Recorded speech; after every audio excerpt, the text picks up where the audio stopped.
let's tell abantu amaqiniso. What does it mean ukuthi konakele emsamo? What does that mean?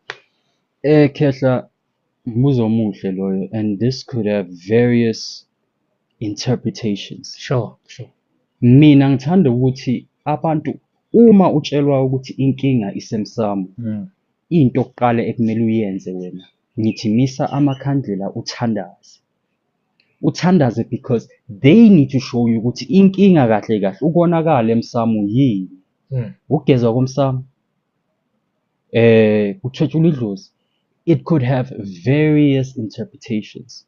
There is no ukuthi this one prescription fixes everything. Sure. So ukonakala komsamo could be various things, anything that damaged umsamo wasekhaya, which was either done or which was not done.